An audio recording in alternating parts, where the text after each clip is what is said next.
শুক্রবার সকাল 10:38 রাজধানী সহ সারা দেশে শক্তিশালী একটি ভূমিকম্প অনুভূত হয়েছে। বাংলাদেশ আবহাওয়া অধিদপ্তর জানিয়েছে এই ভূমিকম্পের মাত্রা ছিল 5.7 আর উৎপত্তিস্থল নরসিংদীর মাধবদী।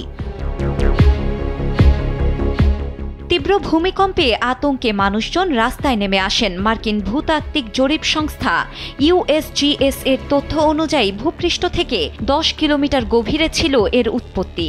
এতে দেশের বিভিন্ন স্থানে ভূমিধস ও মৃত্যুর ঘটনা ঘটেছে। জানা গেছে, রাজধানীর পুরান ঢাকার বংশাল এলাকায় ভূমিকম্পের সময় একটি 5তলা ভবনের অংশ ধসে 3 পথচারী নিহত হয়েছেন। নিহতদের উদ্ধার করে হাসপাতালে নেওয়া হয়েছে। এছাড়া বাড্ডা লিংক রোডে একটি ও নিউ মার্কেট এলাকায় একটি ভবন হেলে পড়েছে। গাজীপুরেও বেশ কয়েকটি বহুতল ভবন হেলে পড়ার খবর পাওয়া গেছে। ভূমিকম্প বিশেষজ্ঞ অধ্যাপক হুমায়ুন আখতার বলেন, ভূমিকম্পটিতে যে তীব্র প্রচণ্ড ঝাঁকুনি অনুভূত হয়েছে তা তার অভিজ্ঞতায় বাংলাদেশের প্রেক্ষাপটে এ যাবৎকালের মধ্যে সর্বোচ্চ।